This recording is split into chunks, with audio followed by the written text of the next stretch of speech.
ఎవరి మీదో ద్వేషం. ఎవరి మీద ద్వేషం?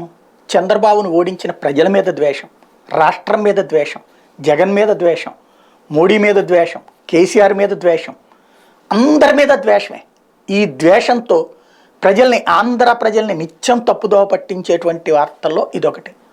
విశాఖ స్టీల్ ప్లాంట్ ఆర్థికంగా నష్టాలలో ఉంది. ఇది ఓపెన్ సీక్రెటే కదా. 2,500 కోట్లు ఏడాది కూడా నష్టం వచ్చింది కదా. దానికి పరిష్కారం కిందన చూపించినటువంటిది, అందులో ఏదైతే 3వ పొయ్య అది కూడా వెలిగిస్తే దాంతో ఐరన్ ఉత్పత్తి జరిగితే ప్రయోజనం పొందుతుంది. దానికి అందరికీ తెలిసిన రహస్యమే కదా.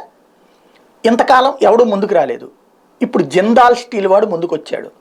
వాడు విశాఖ స్టీల్ ప్లాంట్తో ఒప్పందం చేసుకున్నారు. అక్కడ థర్డ్ ఫర్నేస్ని ఓపెన్ చేసి పని చేయించుకునేటట్టు. దాని ప్రొడక్షన్ అంతా వాడే తీసుకుపోతాడు. Simple.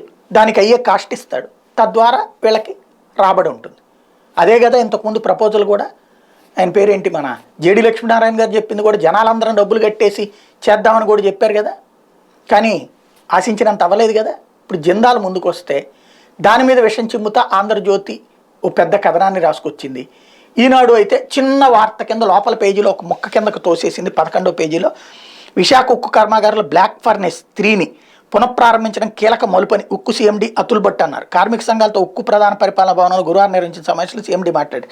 Jindal steel and power లిమిటెడ్తో విశాఖ ఉక్కు దుర్చుకున్న ఒప్పందం మేరకు ఈ నెల 30న BF3ని ప్రారంభిస్తామన్నారు. నెలకు 2 లక్షల టన్నుల హాట్ మెటల్ ఉత్పత్తికి అవసరమైన ముడి సరుకు, వర్కింగ్ క్యాపిటల్ మద్దతుకి ఈ ఒప్పందం దోహదపడుతుందన్నారు. దీన్ని మళ్ళీ ఉద్యోగ సంఘాలు ఇవన్నీ రెచ్చగొట్టి ఆపిచ్చేటువంటి ప్రయత్నం. అంటే అమ్మ పెట్టదో అడుక్కు తిననివ్వదు. అది బాగు చేస్తుంటే బాగుపడనియ్యరు. మళ్ళీ ఎవడో వచ్చి రోజు మాత్రం కోట్ల రూపాయలు పోస్తూ ఉండాలి. ఇది ఎక్కడ దరిద్రమో అర్థం కాదు.